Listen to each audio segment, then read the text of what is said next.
我常说一句话，人到60岁以后，有4种人家打死也不要去。这话可不是吓唬你，这是我看了太多真实的案例总结出来的。你有没有发现，同样都是老年人，有的人越活越顺，越活越清爽，有的人越活越乱，越活越憋屈。这差别从哪里来？就从他去了什么，人家接触了什么气场来。年轻时我们讲人情，以为多走动多串门，关系就会更好。可到后来才发现，并不是每一扇门都该敲，也不是每一份热情都有人领情。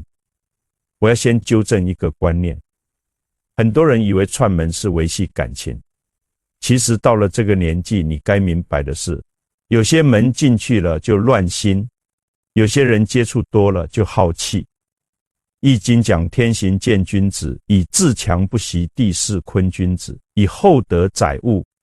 人到晚年就要像天一样，不再被人牵着走，像地一样静静承载，不乱折腾，那才是修养，那才是智慧。易经64卦有一个卦叫艮卦，艮是山，山是不动的，是沉稳的。艮卦的精神是什么？是止。止是什么意思？不是停止动，是止于当止该动的时候动，该静的时候静。人到60岁以后，最该学的就是这个止字，知道什么时候该停下来，知道什么地方不该去。第一种不能去的人家是那种整天议论是非的地方，你一进门，每个人都在讲别人，谁家媳妇又怎样，谁家儿子没出息，听着好像没什么，但那股气却是浊的。中庸讲言故行，行故言。一个人若连嘴都管不住，迟早会付出代价。我给你讲一个我亲眼见过的例子。村里有个老刘，退休后闲着没事，最爱去村口那户人家。那家人嘴快，谁的事都知道。老刘原本只是去听听，后来也开始跟着说2句。没想到有一天他在外头被人指着骂，说他传闲话。他气得脸都红了，说我只是听的没说啊，可别人说你听了没制止，那也是传。从那以后，老刘彻底明白了，是非之地无福的听久了，自己也会变成故事里的人。易经里有句话叫急人之辞，寡造人之词多。真正有福的人说话少心气温，爱说别人的人心气乱。一个家庭若天天充满议论、抱怨、嘲笑，那家人的运气定不会好，因为气场被搅乱了。你若常往那种地方跑，你就会慢慢被那股浊气裹住，起初只是烦躁，后来变得多疑，再后来身体出毛病。道德经说多言数穷，不如守中，意思是话说得多，气就散，气散了，福也走。你若常与是非之人同坐，你的财气也会慢慢消。为什么？因为钱有灵性，它最怕的就是杂气。气浊的人钱留不住，气轻的人运自然长。我年轻时遇过一位长者，他劝我一句话：言语是最毒的气。他说刀伤肉肉，可预言伤心，心难合。你若常在别人的是非里赚你的得气，就被一点点磨光。哪怕你本意无恶，天也不会把它当善。有个民间小故事很有意思。从前有个妇人请风水先生来家里看宅，先生看完后只说了一句屋好气坏。妇人不懂怎么气坏，先生指着客厅说，你家天天热闹，有人笑，有人骂，有人怨，这屋子的气都搅浑了，再大的福也撑不住。妇人半信半疑，但后来家里果然不顺，小辈散财，生意也垮。他这才明白，不是风水不好，是嘴太多，气不宁。一个家若充满嘲笑和议论，那股怨气就像烟，你看不见它，但它在吸久了，人会疲命，会亏。所以人老了，该避的地方就要避，闭嘴、闭气、闭乱。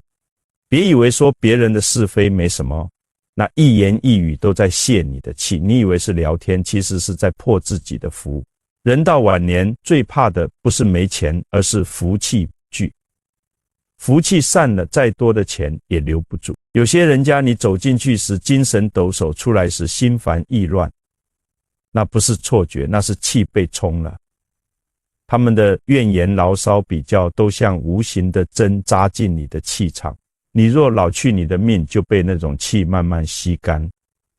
所以60岁以后别去那种喜欢议论是非的人家串门，人若远是非福自来。第二种不能去的人家是那种爱炫耀爱攀比的地方。人这一生最大的烦恼往往不是缺什么，而是看到了别人拥有的，你若心不定，就算家财万贯也会觉得不够，你若心安，哪怕粗茶淡饭也能过得自在。我见过太多老人年轻时勤勤恳恳，一辈子省吃俭用，到晚年反倒不快乐。为什么？因为他们总去那种爱炫耀的人家串门，人家家里装修气派，他们就心里发酸，人家孩子买车买房，他们就觉得自己命苦，本来日子平平淡淡也挺好，可一比较心气就乱了。易经讲谦谦君子，用色大穿吉，谦卦是64卦中最吉的一卦，它告诉我们谦虚的人心气平，心气平的人福气聚。你去那些爱炫耀爱显摆的人家，他们表面看似风光，其实心最空，他们需要别人的羡慕来证明自己的存在，他们并不快乐。有个老木匠年轻时勤劳一辈子没攀比，村里人都笑他老实，可到晚年别人家的房子盖得比他好，儿子劝他说，爸，我们也该翻新了，他笑着说，屋子不漏就行，人比物高。一句话看似平淡，确实通透。他后来身体康健，活到80多岁，这就是知足常乐的福气。道德经说，不见可欲，使心不乱，意思是你少看别人就少动心，你心不乱，福自然来。有时候幸福不是你多得，而是你少求。老来最怕的不是贫穷，而是贪心。人一贪气就变浊气浊了，福就散。古人说，知足者常乐。知足不是安于现状，而是心里有感恩。你若常想自己所缺天，就觉得你不珍惜；你若常想自己所有天，就会再添福给你。这就是天道循环的道理。我认识一位退休老师，老伴早逝，独居多年。有人劝他多出去走走，他笑说，我不爱去那些富人家去了，心就乱。他每天打理小院，看书写字，心静如水。有次他说了一句话，别人富有我祝福，自己清贫我感恩。这就是修心的最高境界。人到晚年比的是气场，不是排场，气场平稳才有安宁。去那种攀比的人家，你是去吸杂气；留在安静的地方，你是在养元气。老祖宗讲静则神藏，躁则消亡。你若静得住神气，就在体内运行；你若总动心，神气就被散尽。大学说定，而后能静，静而后能安，安而后能虑，虑而后能得。这几个字定静安虑，就是人生的根本修行。你定得住心，才静，心静了，气才和，气和了，运就顺，这就是和气生财的真理。60岁以后，别再去那种喜欢显摆的人家，他们表面招呼你喝茶，其实是在让你看生活。他们说做作，其实是要你看见。你笑他们高兴，你羡慕他们满足。可你一转身，你的心里留下的不是幸福，是落差。所以记住，不看不比，不扰心。老来最大的幸福是自己看得顺眼，活得安稳。心安才是富，不比才是福。真正的富不是口袋满，而是心不乱。你若懂得这一点，哪怕一杯清茶，一间旧屋，都能喝出甜味，住出温暖。第三种不能去的人家是那种喜欢占便宜、心术不正的地方。人到60岁以后，气最宝贵。年轻时可以冲一冲，年纪大了，那股气一乱，身体就会出毛病。你看那些总喜欢占人便宜的人家，屋里气都不顺。你去一趟回来，整个人都觉得累。易经里有一卦叫损卦，它讲的就是取舍之道。天要盈满必先损，人要长久必懂舍。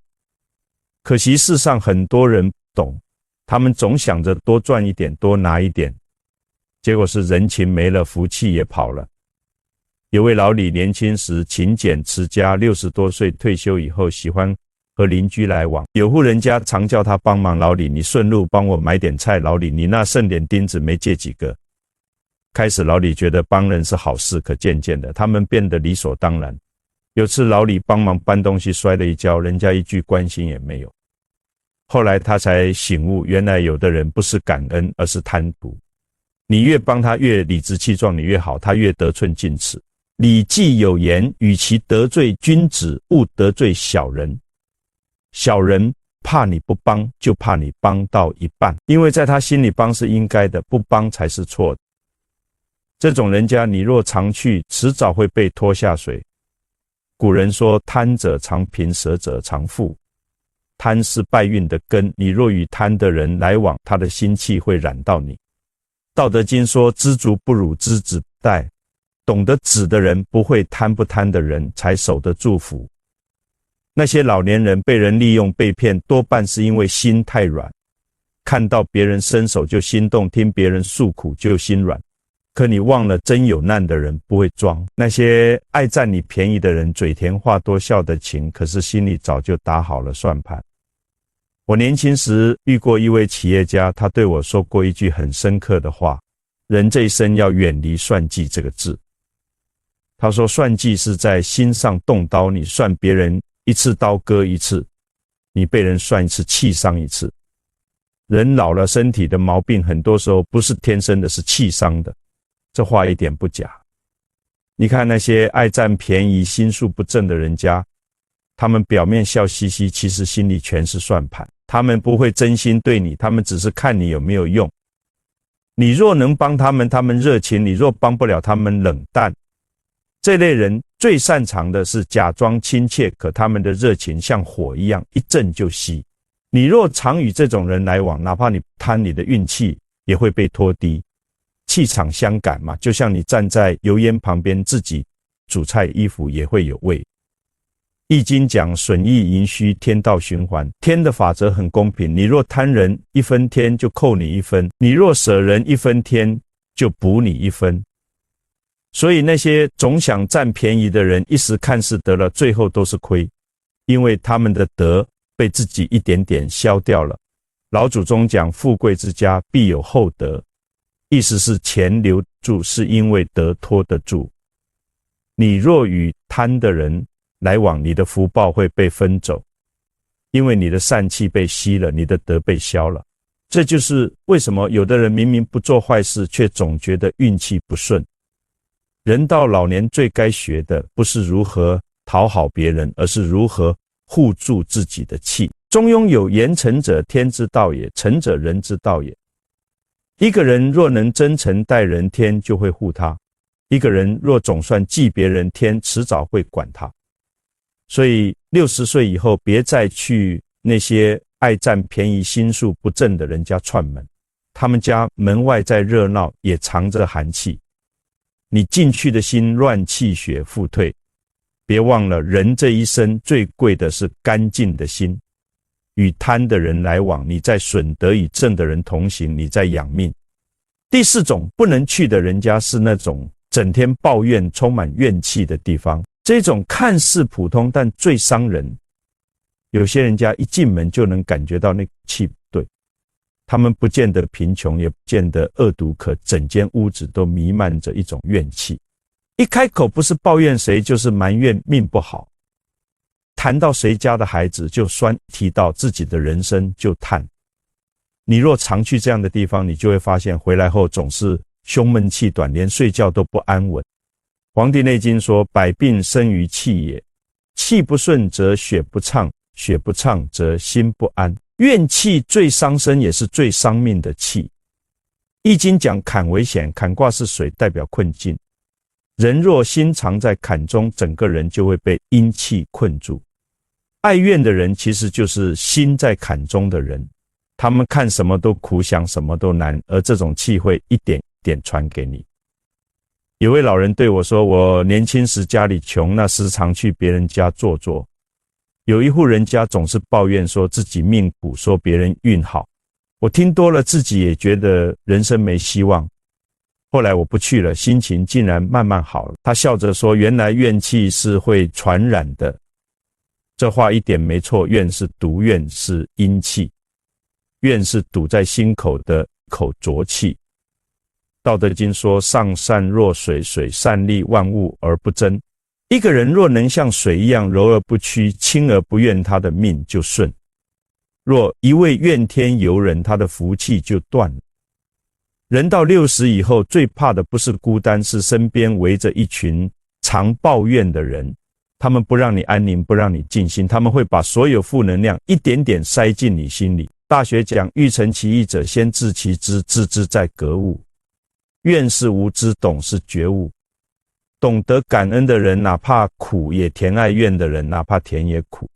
所以人活一世，要学会转念，转一个念，命就转；放下一念，福就生。老祖宗讲，福人不怨天，智者不尤人。意思是有福气的人从不怨他们相信因果，懂得自省，凡事不怪人，只改己，这才是修行的根本。那些怨的人家其实是在逆天行事，他们把一切不顺都推给命运，殊不知命运之所以不顺，就是因为怨太多。我曾听过一个真实的故事，有个老太太天天和邻居诉苦，说儿子不孝，媳妇难处，邻居听得烦了，渐渐的避而远之。后来他越发孤单，心中怨更深。有一天，一个懂命理的长者劝他，怨多的人命必亏，你若不改福会走光。老太太不信，几年后她病重在床，这才明白怨气是耗命的火，火烧在心里，把福烧尽，也把身烧垮。有个年轻人家境普通，做生意屡屡不顺，总怨社会运气。后来遇到一位智者对他说，天地无偏心，命运不亏人。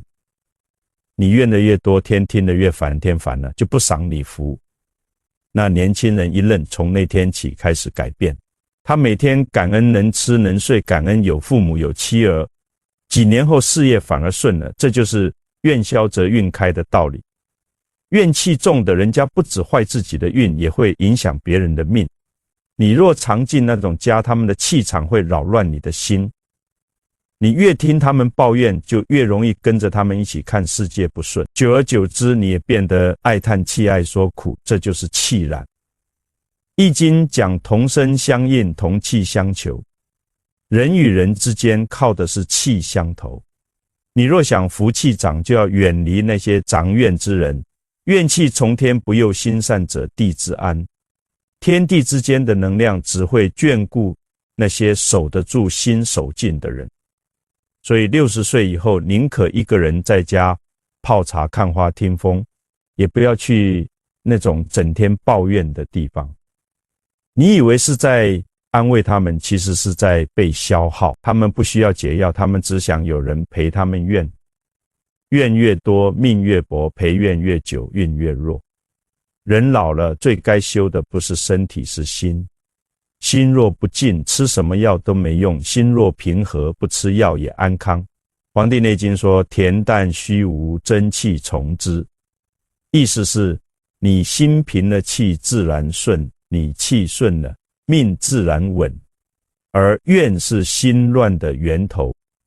要知道，一个人心善，天地自会护他；一个人心恶，哪怕暂时得意，也难长久。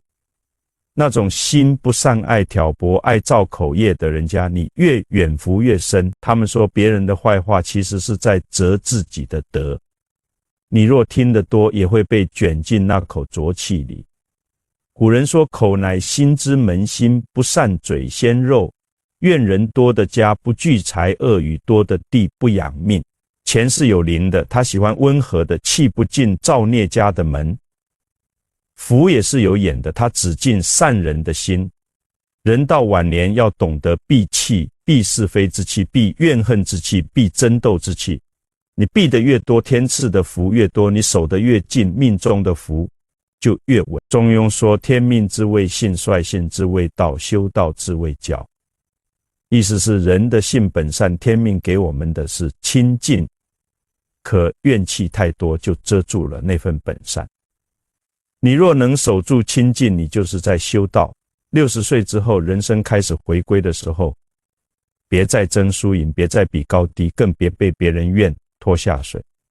学会守静，学会惜福，学会远离那些让你心烦的地方。不是你冷漠，而是你在护命。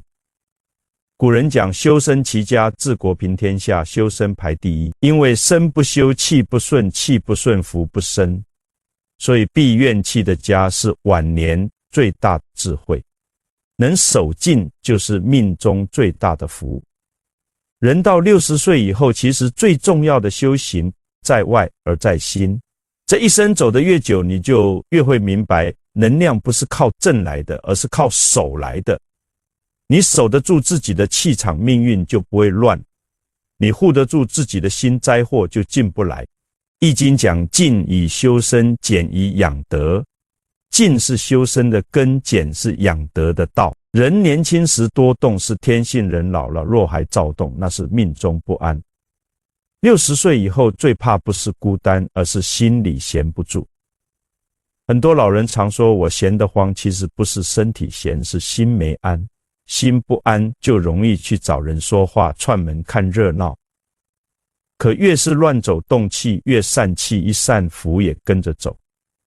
老祖宗讲心静则神明，神明则气和，气和则寿延。这话是千古真理。你若能守住心静，你的神气自然清明。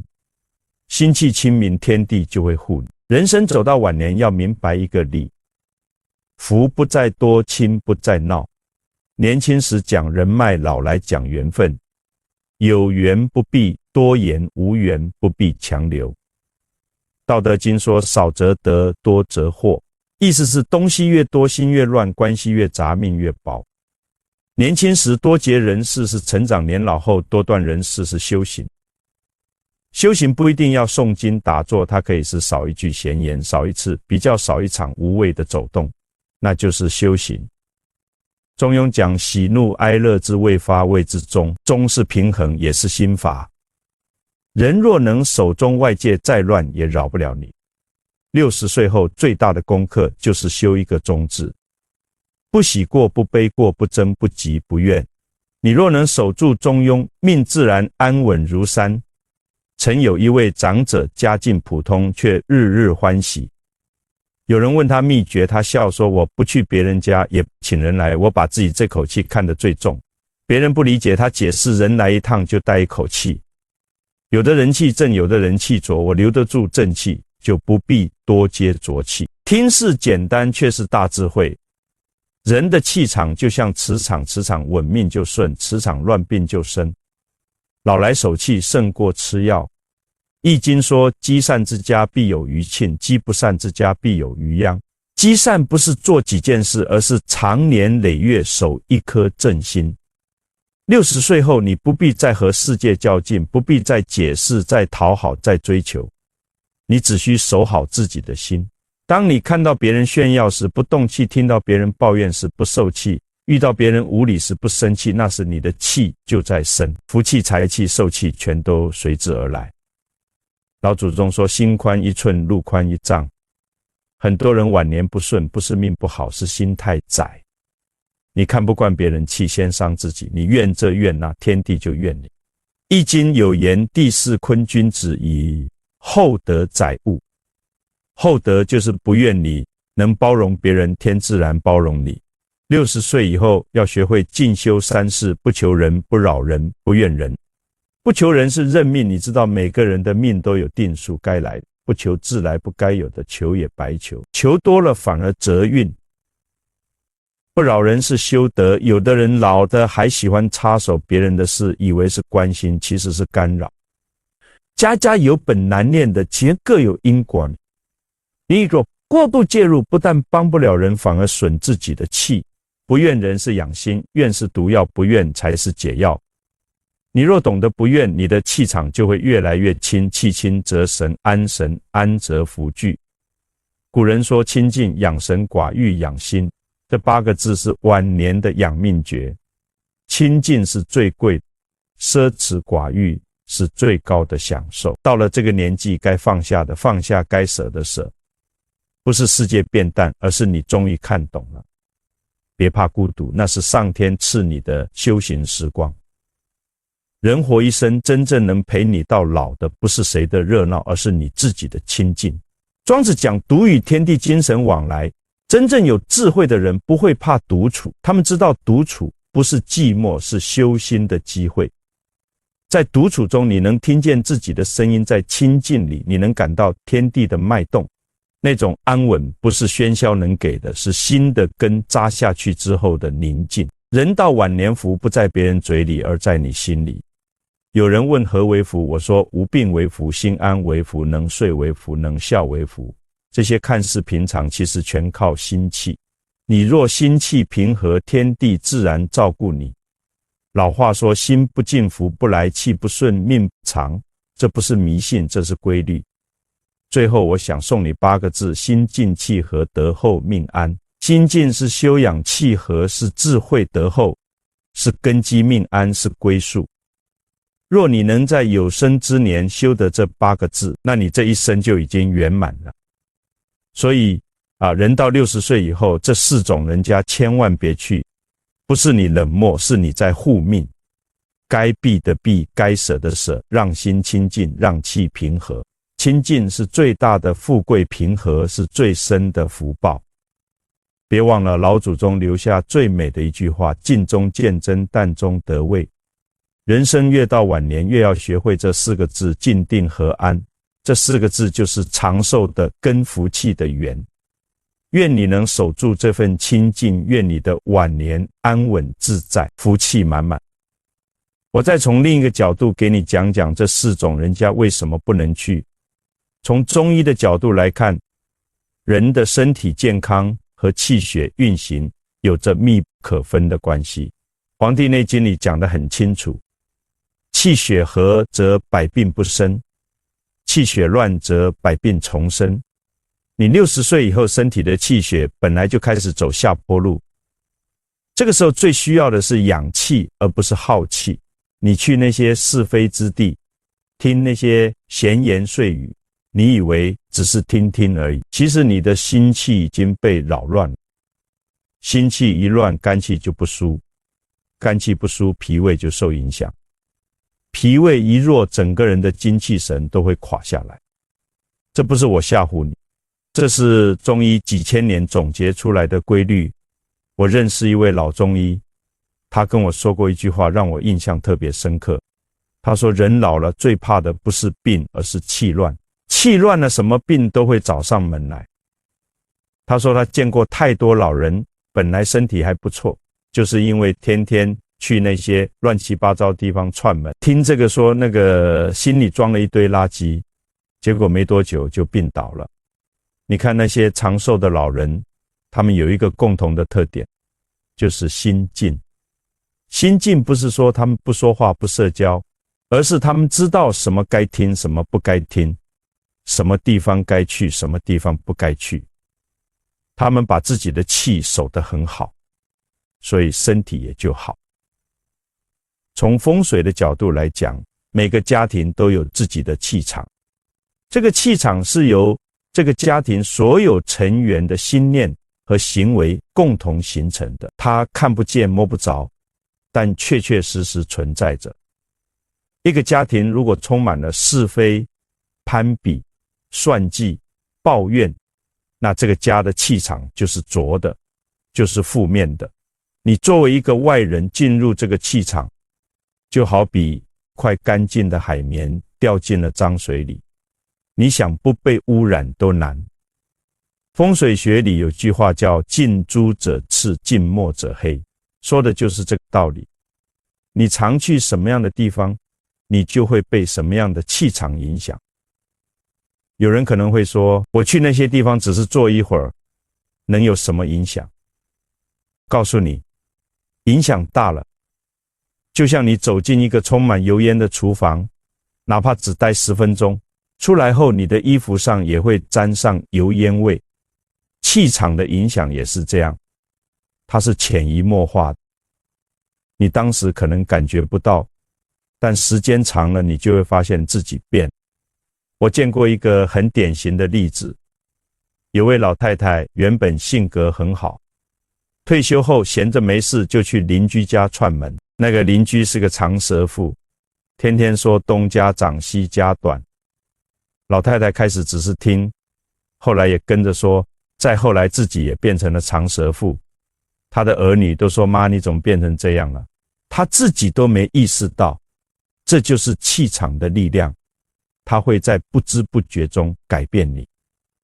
所以我说60岁以后一定要注意自己去什么地方，接触什么人，不是说你要孤僻，而是说你要有选择，要懂得保护自己的气场。从命理的角度来看，人到60岁以后已经进入了人生的收获期，你前半生种的因，后半生就要收果。这个时候最重要的是守成，而不是再去折腾。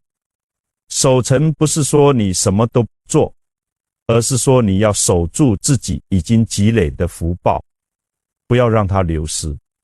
那怎么守？就是要远离那些会消耗你福报的人和事。是非之地会消耗你的福报，因为口业最损福；攀比之地会消耗你的福报，因为贪心最折福；算计之地会消耗你的福报，因为心术不正最败福；抱怨之地会消耗你的福报，因为怨气最善福。你看那些晚年过得好的人，他们都有一个共同点，就是懂得守。他们守住自己的心，守住自己的嘴，守住自己的行为，守住自己的福报。他们不去那些乱七八糟的地方，不接触那些乱七八糟的人，所以他们的福报才能保住，晚年才能安稳。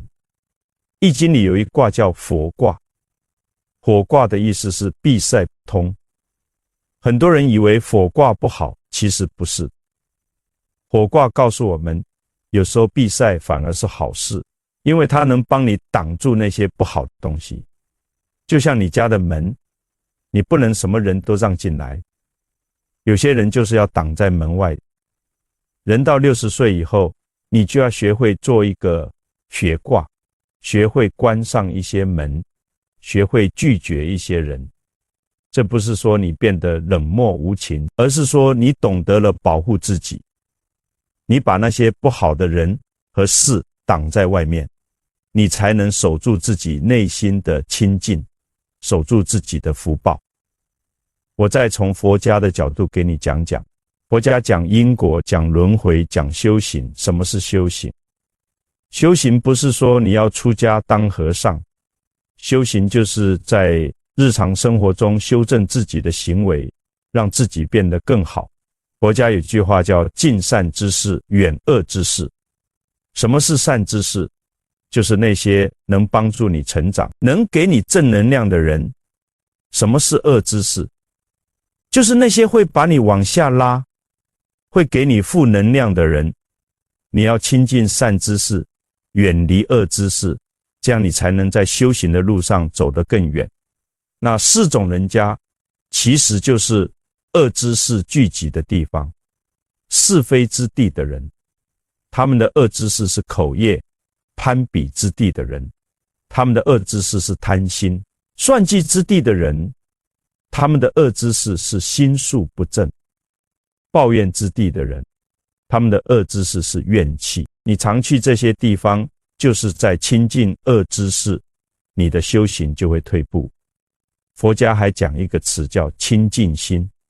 什么是清净心？就是不被外界的纷扰所影响，保持内心的平静和安宁。人到60岁以后，最重要的修行就是修这个清净心。你的心清净了，你看世界就清净了，你的世界清净了，你的生活就安宁了。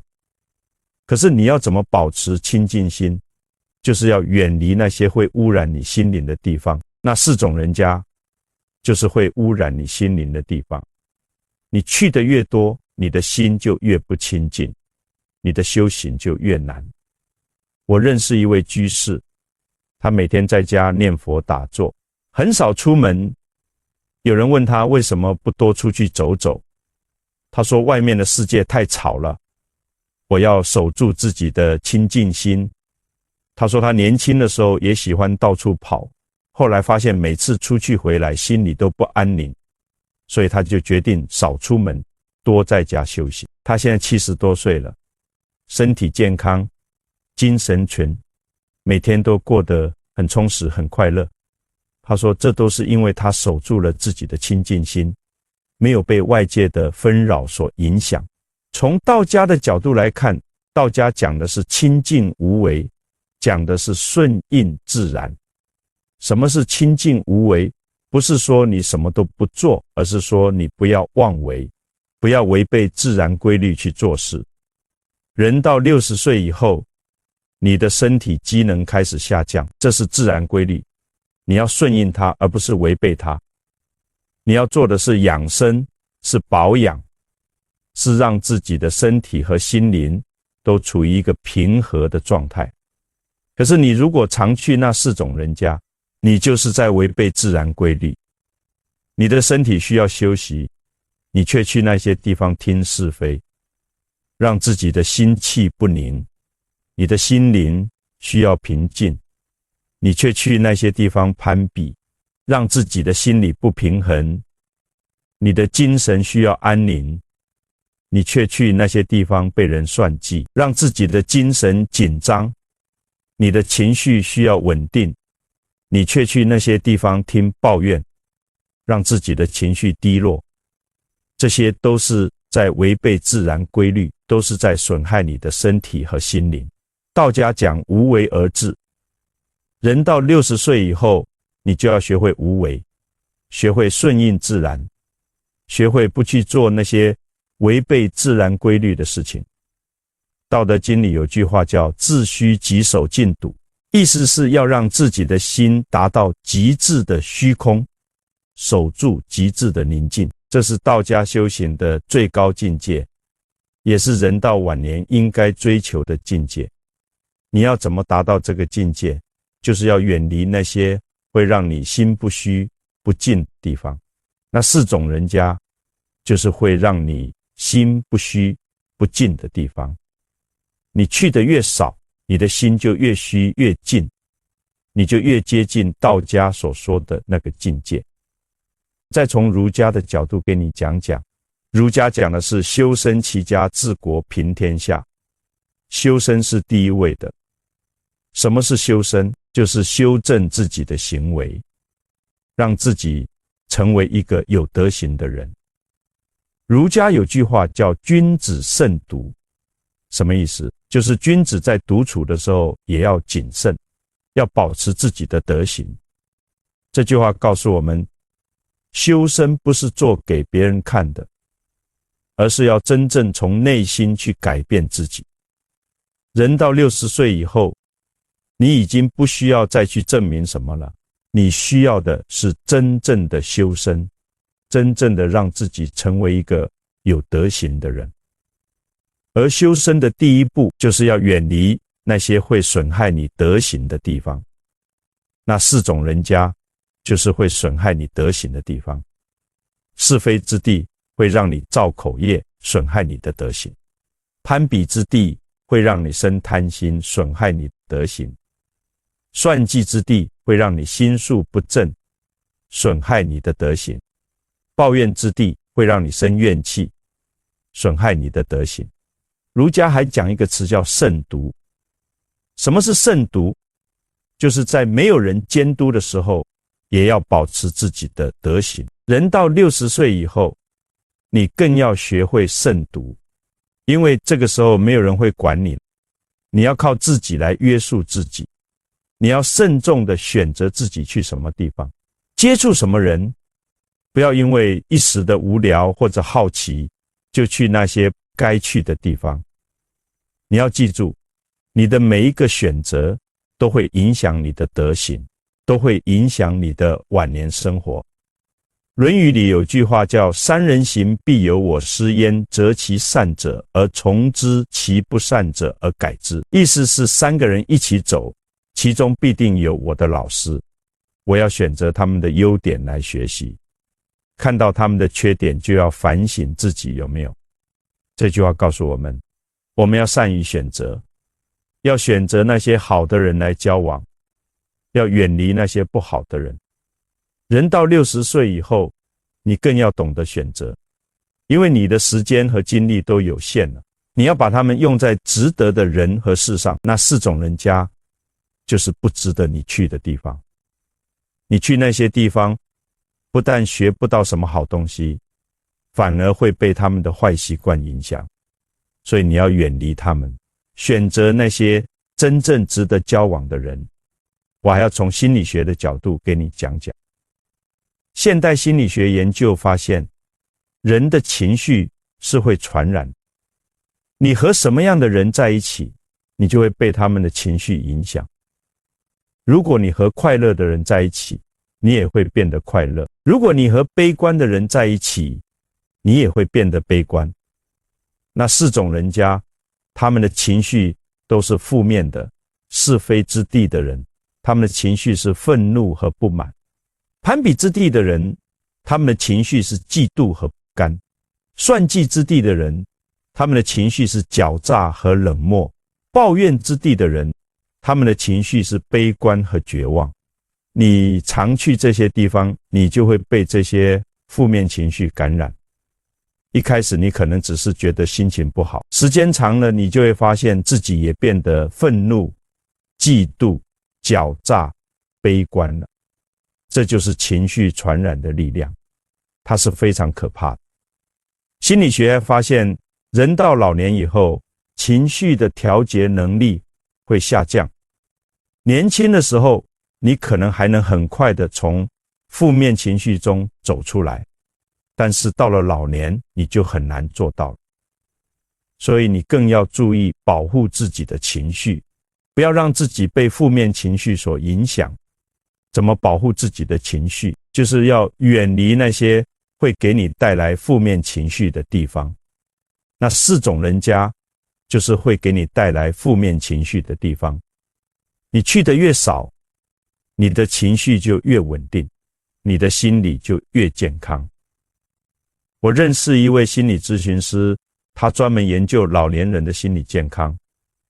他跟我说，很多老年人的心理问题，其实都是因为他们的社交环境不好，他们常去一些负能量的地方，接触一些负能量的人，结果自己也变得负能量。他说他接待过一位老人，这位老人原本性格很开朗，但是退休后常去一个老年活动中心，那里的老人都喜欢抱怨，抱怨子女不孝，抱怨社会不公，抱怨命运不好。这位老人听多了，自己也开始抱怨，结果越来越不快乐，最后得了抑郁症。后来在心理咨询师的建议下，这位老人不再去那个活动中心了，而是选择在家里养花种草，看书听音乐。慢慢的，他的心情好转了，抑郁症也好了。这就是环境对人的影响。你在什么样的环境里，你就会变成什么样的人。